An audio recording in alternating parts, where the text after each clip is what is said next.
Good morning student.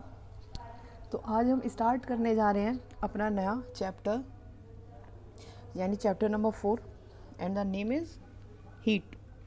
Heat, सबसे पहले ये जानना होगा कि हीट क्या चीज़ है जिसको हम इस पूरे चैप्टर में पढ़ने वाले हैं, उसका क्या मतलब है। हीट मतलब होता है उष्मा। जब किसी भी चीज़ को हम जलाते हैं तो उसमें से निकलने वाली तपन, जब होता है ना कि कोई कहीं पर आग लगी हुई है तो काफ़ी दूर तक भी हमें गर्मी महसूस होती है, तो वही चीज़ है क्या, हीट। जितनी ज़्यादा, अब हमें इस चैप्टर में यही पढ़ना है कि कितनी ज़्यादा हीट रिलीज़ हो रही है या फिर कितनी कम हीट रिलीज़ हो रही है, तो वो किस कैटेगरी में आएगी, हॉट की कैटेगरी में, कोल्ड की कैटेगरी में। क्या क्या हमारे इंस्ट्रूमेंट है जिससे हम ये जान सकते हैं कि कितना टेम्परेचर हो रहा है, या फिर इन शॉर्ट कि आखिर हमारे कितनी ज़्यादा हीट रिलीज़ हो रही है। ठीक है, तो हम इस पूरे चैप्टर में पढ़ने जा रहे हैं हीट के बारे में, यानी कि उष्मा के बारे में। तो यहाँ पर हमारा फर्स्ट हेडिंग है हॉट एंड कोल्ड। हम सभी इन दो वर्ड से बहुत आसानी से वाकिफ़ हैं। हॉट मतलब गर्म और कोल्ड मतलब ठंडा। तो यहाँ पर हम इस टॉपिक पढ़ने वाले हैं कुछ गर्म और ठंडे के बारे में। तो यहाँ फर्स्ट लाइन में लिखा है days are hotter than night, it is because the part of the earth which experience day is facing the sun, rub your palm together they become warm. यहाँ पर ये कहा गया कि जो दिन है वो रात से ज़्यादा गर्म होते हैं, क्योंकि उस टाइम पर जो अर्थ है हमारा, उसका जो फेस होता है वो कहाँ, सन की तरफ होता है। इस वजह से जो हमारे दिन है वो ज़्यादा गर्म लगते हैं। अगर हम अपने पाम को, अपनी हथेलियों को आपस में रगड़ेंगे, क्या करेंगे, रब करेंगे, तो ये क्या हो जाएंगे, बहुत आसानी से गर्म हो जाएंगे और क्या करेंगे, हीट रिलीज़ करेंगे। आपने अधिकतर सुना ही होगा, अगर सर्दी ज़्यादा लग रही होती है सर्दी के मौसम में, तो हम बहुत आसानी से क्या कर लेते हैं, अपने हाथों को रगड़ के अपनी जो सर्दी लग रही हो, जो ठंडी लग रही होती है, उसको काम डाउन कर लेते हैं, उसको थोड़ा कम कर लेते हैं। क्यों? क्योंकि उस टाइम जब हम अपने हथेलियों को रगड़ रहे होते हैं तो वहाँ से जो हीट निकलती है, वो जो हीट होती है वो हमारी बॉडी को एब्जॉर्ब हो जाती है। ठीक है, heat is a form of energy which cause the sensation of hotness and coldness. Heat क्या है, जब हीट क्या है, एनर्जी की ही फॉर्म है। ठीक है, यानी कि एक तरीके से दूसरे प्रकार की क्या है, ऊर्जा है।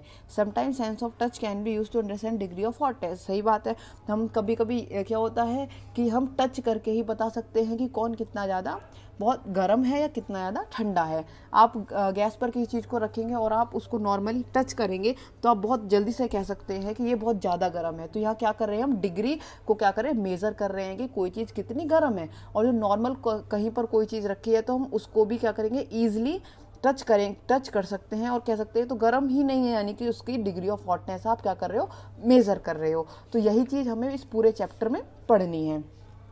ठीक है, तो यहाँ क्या है, अब the ice and hot water. आप सभी क्या करेंगे, सबसे फर्स्ट इस चैप्टर को समझने के लिए, इस वीडियो को देखने से पहले आप सभी क्या करेंगे, यहाँ अपनी अपनी बुक निकाल कर बैठेंगे ताकि ये चैप्टर आपको बहुत अच्छे से समझ आए। ठीक है, तो हम यहाँ देखेंगे ice and water have different degree of heat energy. Ice and hot water, यानी कि ठंडा पानी और गर्म पानी क्या होता है, अलग अलग उनकी हीट एनर्जी रिलीज करते हैं, यानी कि अलग अलग डिग्रीज होती हैं उनके, किसकी, हॉटनेस की या फिर कोल्डनेस की। This degree of heat energy is known as temperature. तो यही जो डिग्री होती है कि कौन कितना ज़्यादा गर्म है या फिर कौन कितना ज़्यादा ठंडा है, इस डिग्री को ही क्या कहते हैं, हम टेम्परेचर कहते हैं। जब आपको बुखार हो जाता है, यानी कि आपकी जो बॉडी है नॉर्मल टेम्परेचर से ज़्यादा टेम्परेचर पर आ गई है, तो हम उसी को ही तो कहते हैं कि आपका टेम्परेचर बहुत हाई हो गया है। टेम्परेचर है क्या, वही है डिग्री ऑफ हीट एनर्जी, कि जो जितनी हीट रिलीज होनी चाहिए थी उससे ज़्यादा हो रही है, तो वही क्या है, डिग्री ऑफ हीट एनर्जी, यानी कि ज़्यादा डिग्री से आपकी जो बॉडी है वो हीट जनरेट कर रही है, और उसी को ही क्या कहते हैं, टेम्परेचर, यानी कि टेम्परेचर आपका बहुत हाई है। तो यहाँ हम नेक्स्ट हेडिंग की तरफ चलेंगे, मेजरिंग टेम्परेचर। अब हम देखेंगे कि हम टेम्परेचर को किन किन तरीक़ों से और किस किस तरीके से और कौन कौन से तरीके हैं जिनसे हम मेज़र कर सकते हैं। सबसे फर्स्ट तो आपको ये जानना होगा कि जो मेज़र करता है इंस्ट्रूमेंट, किसको, टेम्परेचर को जो मेज़र करता है इंस्ट्रूमेंट, जो टेम्परेचर को नापता है, उसको कहते हैं थर्मामीटर। और आज के टाइम पर जो अभी ये पैंडेमिक चल रही है, यानी कोरोना, कोविड-19, इस टाइम पर अधिकतर सभी के घर में क्या होते हैं, थर्मामीटर आ गए होंगे। कि अगर नॉर्मली वैसे भी थर्मामीटर हम सभी के घर में होते हैं अपना टेम्परेचर पता करने के लिए। तो वही चीज़ है कि जो टेम्परेचर को मापता है, जो टेम्परेचर को मेज़र करता है, उस इंस्ट्रूमेंट को कहते हैं थर्मामीटर। तो यहाँ में हम देखने जा रहे हैं कि कौन कौन से स्केल हैं जिस पर हम टेम्परेचर को माप सकते हैं। तो first one is Celsius scale, और इसको बहुत पहले के टाइम पे क्या करते थे, सेंटीग्रेड स्केल। वही सेम चीज़ है, ये सेल्सियस और centigrade scale. Second one is Fahrenheit scale, और थर्ड वन इज केल्विन, जिसको क्या बोलते हैं, एब्सोल्यूट स्केल भी कहा जाता है। ठीक है, तो सेल्सियस जो अभी हमें सिर्फ जानना होगा वो ये सेल्सियस स्केल क्या है। इससे भी हम अपने टेम्परेचर को डिनोट कर सकते हैं कि हमारे बॉडी का 35 डिग्री सेल्सियस है या 37 डिग्री सेल्सियस है। तो ये क्या है, एक डिग्री है, किसको बताने की, हमारे हीट को बताने की। ठीक है, तो यहाँ डिग्री सेल्सियस, इसका रिप्रेजेंटेशन कुछ इस तरीके से होता है। सी के सिर पर एक छोटी सी गोली बना देते हैं, आपको यहाँ दिख रही होगी, जिसके पास बुक है वो जरा गौर से देखेंगे। सी के सिर के ऊपर एक छोटी सी गोली बना देते हैं, इसी को हम क्या कहते हैं, डिग्री सेल्सियस। और यही है हमारा रिप्रेजेंटेशन का तरीका। Is defined in term of the ice point 0 degree Celsius and steam point 100 degree Celsius of water. सही बात है, हम सभी को पता है जब पानी उबलना स्टार्ट होता है तो उस टाइम जो वाटर का टेम्परेचर होता है वो कितना होता है, 100 डिग्री सेल्सियस। अगर हम डिग्री सेल्सियस बोल रहे हैं तो हमें 100 के सिर पर डिग्री यानी कि छोटी सी 0 और सी लिखना होगा, तभी ये रिप्रेजेंट करेगा कि यहाँ जो आपने पानी का टेम्परेचर नापा है वो कौन से स्केल से नापा है, सेल्सियस स्केल से नापा है। ठीक है, और वहीं पर जब पानी जमना स्टार्ट होता है तो उस टाइम जो टेम्परेचर होता है वो कितना होता है, 0 डिग्री सेल्सियस। ये डिग्री सेल्सियस लिखना हमारा क्यों जरूरी है, क्योंकि ये रिप्रेजेंट कर रहा है कि जिस स्केल से हमने नापा है वो कौन सा स्केल था, वो था सेल्सियस स्केल। होप कि आपको बात क्लियर होगी। तो सेकंड की तरफ चलते हैं, फ़ारेनहाइट स्केल। ये भी क्या है, बिल्कुल सेम है, बस तरीका दूसरा है। अब हम यहाँ पर जो रिप्रेजेंट करेंगे वो किस तरीके से, अभी यहाँ पर 0 सी से कर रहे थे यानी कि डिग्री सी से कर रहे थे, यहाँ पर डिग्री एफ से करेंगे। यही क्या है, इसका तरीका है। अगर हम किसी भी इस टेम्परेचर के आगे डिग्री सेल्सियस लिखा है, अगर हम इसी टेम्परेचर के आगे डिग्री एफ लिख दें तो यहाँ ये रिप्रेजेंट करेगा कि जो हमने टेम्परेचर नापा है वो कौन से में, फ़ारेनहाइट स्केल से नापा है। ठीक है, the scale is designed bye Gabriel Fahrenheit, इसीलिए ही इस स्केल का नाम क्या पड़ा, एक फ़ारेनहाइट स्केल, क्योंकि इसका जो इन्वेंटर था उसी का ही नाम क्या है, गैब्रियल फ़ारेनहाइट थे। On this scale the freezing point of water, अगर हम फ़ारेनहाइट के स्केल पर बात करते हैं तो वाटर का फ्रीजिंग, डिग्री सेल्सियस में बात करें तो वाटर का फ्रीजिंग पॉइंट यानी कि जब पानी जमना स्टार्ट होगा तो तब कितना होगा, 0 डिग्री सेल्सियस। अगर फ़ारेनहाइट स्केल पर बात करें तो पानी का जो फ्रीजिंग पॉइंट है वो कितना है, 32 डिग्री फ़ारेनहाइट। और बॉइलिंग पॉइंट की बात करें तो ये कितना है, 212 यानी कि 212 डिग्री फ़ारेनहाइट। और जबकि डिग्री सेल्सियस में बात करेंगे तो वो कितना हो जाता है, 100 डिग्री सेल्सियस।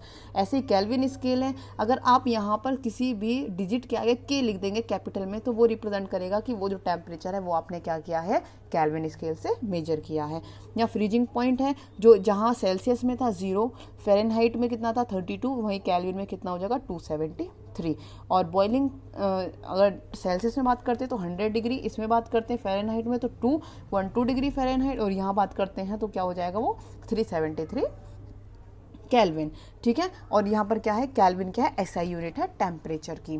ठीक है, तो यहाँ पर आपके कुछ छोटे से फॉर्मूले हैं जो कि आपको ये लर्न भी करने हैं। यहाँ पर आपसे क्वेश्चन कुछ इस तरीके से पूछा जाएगा, एग्जाम्पल में देखते हैं, कन्वर्ट इतने degree Fahrenheit to Celsius measure, यानी कि आपको कितना, इस फ़ारेनहाइट की जो वैल्यू को आपको सेल्सियस में रिप्रेजेंट करनी है, बतानी है कि सेल्सियस में कितनी होगी। तो यहाँ पर आपको एक फॉर्मूला देखना होगा जिसमें सेल्सियस और फ़ारेनहाइट दोनों प्रेजेंट हो, दैट इज ये conversion of Celsius to Fahrenheit. ये वाला आपको फॉर्मूला लगाना है, जो वैल्यू गिवन है वो वैल्यू रखनी है। फ़ारेनहाइट की गिवन है तो यहाँ पर ये रखना है, ये इधर पहुँचा देना है, 5 इंटू फ़ारेनहाइट की वैल्यू डिवाइडेड बाय 9 और -32, जितनी वैल्यू आएगी वो क्या, उस टेम्परेचर को सेल्सियस में डिनोट करेगी। तो इस तरीके से यहाँ पर find the temperature where degree Celsius and degree Fahrenheit scales coincide, यानी कि आपको वो टेम्परेचर बताना है जहाँ पर डिग्री सेल्सियस का भी सेम वैल्यू हो और डिग्री फ़ारेनहाइट की भी सेम हो। तो यहाँ पर ये जो दोनों की तरफ हमने क्या किया है, सेम वैल्यू रखी है यूजिंग एफ। ये वाला फिर से, क्योंकि डिग्री फ़ारेनहाइट और डिग्री सेल्सियस की बात हुई तो ये वाला हम लोग क्या करेंगे, फॉर्मूला रखेंगे। यहाँ बात हुई है कि दोनों ही फ़ारेनहाइट और डिग्री सेल्सियस सेम होना चाहिए, तो दोनों की जगह हम यहाँ x पुट कर दें, क्योंकि अभी हमें नहीं पता, हमें x की वैल्यू निकालनी है। तो इस तरीके से हम x की वैल्यू निकाल सकते हैं। x की वैल्यू आ गई -40, यानी कि -40 डिग्री सेल्सियस और -40 डिग्री फ़ारेनहाइट, ये क्या है, सेम टेम्परेचर को रिप्रेजेंट करेगा। होप कि आपको ये तीनों फॉर्मूले समझ आ गए होंगे और आपको ये बहुत अच्छे से लर्न भी करने होंगे, ताकि हम इनसे रिलेटेड किसी भी तरीके का कोई भी क्वेश्चन आता है तो वो आसानी से कर सकते हैं। अगर केल्विन को सेल्सियस में चेंज करना हुआ तो आपको ये वाला फॉर्मूला लगाना होगा, फ़ारेनहाइट को सेल्सियस में चेंज करना होगा तो ये वाला, और सेल्सियस को फ़ारेनहाइट में चेंज करना होगा तो ये वाला आपको फॉर्मूला यहाँ पर पुट करना होगा। होप तो हम आगे की तरफ बात करते हैं। अब है लेबोरेटरी थर्मामीटर। ये आपके अलग अलग तरीके के थर्मामीटर होते हैं। एक लेबोरेटरी थर्मामीटर होता है, एक क्लिनिकल थर्मामीटर होता है, एक डिजिटल थर्मामीटर होता है। तो यहाँ पर ये हमें यही पढ़ना है कि लेबोरेटरी थर्मामीटर आखिर है क्या। तो लेबोरेटरी थर्मामीटर कुछ इस तरीके का होता है और इसमें जो मैक्सिमम टेम्परेचर रेंज होती है वो 0 डिग्री सेल्सियस से 100 डिग्री सेल्सियस तक होती है। ठीक है, 0 डिग्री सेल्सियस से 100 डिग्री सेल्सियस तक होती है। यहाँ पर अब हम बात करते हैं प्रिकॉशंस की, यानी कि हमें जब लेबोरेटरी थर्मामीटर को यूज़ करना चाहिए तो प्रिकॉशंस क्या क्या होने चाहिए। फर्स्ट वन देखेंगे, while the temperature is being taken the bulb of the thermometer should be properly in contact with the object. आपने देखा होगा जब हम डॉक्टर के यहाँ थर्मामीटर से अपना टेम्परेचर मेज़र कराने जाते हैं तो जब वो पूरा टाइम हो जाता है तो वो हमारी बॉडी से थर्मामीटर को अलग कर देते हैं। लेकिन जो हमारा लेबोरेटरी थर्मामीटर होता है वो कभी भी ऑब्जेक्ट के कॉन्टैक्ट से दूर नहीं होता। वो हम जब तक वो ऑब्जेक्ट के पास रहेगा तब तक ही वो क्या करता है, टेम्परेचर को मेजर करता है। जैसे ऑब्जेक्ट से दूर कर देंगे वो मेजर करना बंद कर देगा। Second one is reading of temperature should be taken without removing the thermometer from its position. ये हमने फर्स्ट में देखा, जब तक हम उसे ऑब्जेक्ट के पास रखेंगे वो तब तक ही रीडिंग देगा। तो इसीलिए हमें ऑब्जेक्ट के पास ही रखना पड़ेगा अगर हमें रीडिंग लेनी है तो। The eye of the observer should be at the same vertical level as that of the mercury. सही बात है, जब तक हमारा ऑब्जेक्ट के कांटेक्ट में रहेगा तो मरकरी का जो लेवल है वो ऊपर बढ़ता ही चला जाएगा, वो टेम्परेचर को शो करेगा। तो इसीलिए हमारी जो आई की पोजीशन है वो भी क्या वर्टिकली रहनी चाहिए, किसके, मरकरी के। Next one is the thermometer should not be use to measure temperature below its lowest marking और the above the highest marking. यानी कि जो थर्मामीटर की लोएस्ट मार्किंग ना तो वो उससे कभी भी नीचे मेजर करेगा, जो हाईएस्ट मार्किंग ना ही कभी उससे ऊपर मेजर कर पाएगा वो thermometer. Next one is bulb should not touch the bottom और साइड ऑफ द बीकर। जो हमारा बल्ब है वो कभी भी उस बीकर के, जहाँ पर हमारा ऑब्जेक्ट है वो उस बीकर के बिल्कुल भी कभी, मतलब ऑब्जेक्ट में ही होना चाहिए, ना तो उसके साइड में होना चाहिए ना ही उसके दूसरी साइड में होना चाहिए, बिल्कुल ऑब्जेक्ट में ही डिप होना चाहिए। नेक्स्ट है हमारा क्लिनिकल थर्मामीटर। तो क्लिनिकल थर्मामीटर क्या होता है, ये बहुत ही स्मॉल थर्मामीटर है। स्मॉल थर्मामीटर क्यों, क्योंकि इसका जो टेम्परेचर रेंज है वो कितना है, 35 डिग्री सेल्सियस से 42 डिग्री सेल्सियस। और जो लेबोरेटरी थर्मामीटर था उसकी रेंज थी 0 डिग्री सेल्सियस से 100 डिग्री सेल्सियस। तो इसीलिए इसका जो साइज़ है क्लिनिकल थर्मामीटर का वो बहुत ही क्या होता है, छोटा होता है। और इसमें हमारा, और हम डॉक्टर के पास या फिर हम ये कहें कि जो अधिकतर हमारा घर में प्रेजेंट होते हैं थर्मामीटर, वो यही है क्लिनिकल थर्मामीटर। ये इस रेंज में ही क्यों नापता है, क्योंकि जो हमारी बॉडी का टेम्परेचर होता है, नॉर्मल बॉडी का टेम्परेचर, वो कितना होता है 37 डिग्री सेल्सियस। अगर हमको बुखार हो जाता है, फीवर हो जाता है तो 37 डिग्री सेल्सियस से ऊपर बढ़ता ही जाता है हमारा टेम्परेचर। तो ठीक है, तो इसमें क्या होता है, एक मरकरी सब्सटेंस है जो कि इसमें हमारे थर्मामीटर में प्रेजेंट होता है। जैसे ही हमारी बॉडी का टेम्परेचर हाई होने लगता है फिर वो जो मरकरी है उसका लेवल अप होता चला जाता है, ऊपर की तरफ बढ़ता चला जाता है। जहाँ पर मरकरी स्टक हो जाता है, रुक जाता है, तो वहीं पर हमारी बॉडी का टेम्परेचर वो शो करता है कि आपकी बॉडी का टेम्परेचर इतना है। ठीक है, नेक्स्ट है आपका डिजिटल थर्मामीटर। डिजिटल थर्मामीटर आजकल यही थर्मामीटर चल रहे हैं, हमें मरकरी को भी देखने की ज़रूरत नहीं होती है। आजकल डॉक्टरों के पास भी ये वाले थर्मामीटर प्रेजेंट होते हैं, आपके बॉडी से कांटेक्ट कराकर इसमें क्या होता है, अपने आप ही रीडिंग बढ़ती चली जाती है। यहाँ पर हमारा कोई भी मरकरी का लेवल हमें नहीं दिखता है। इस छोटे से यहाँ आपको दिखाई पड़ता है कि हमारा बॉडी का टेम्परेचर है कितना, और होप कि आप सभी ने देखा हुआ ही होगा। Maximum and minimum thermometer. Maximum और मिनिमम थर्मामीटर वो थर्मामीटर होते हैं जो वेदर नापने के लिए होते हैं, जिससे हमें ये पता लगता है कि आज हमारे दिन में इतना ज़्यादा टेम्परेचर रहेगा और रात में इतना कम टेम्परेचर रहेगा, सर्दियों के टाइम में इतना टेम्परेचर रहेगा, गर्मियों के टाइम पे इतना टेम्परेचर रहेगा। उन थर्मामीटर को बोलते हैं मैक्सिमम और मिनिमम थर्मामीटर। ठीक है, तो यहाँ पर एक टॉपिक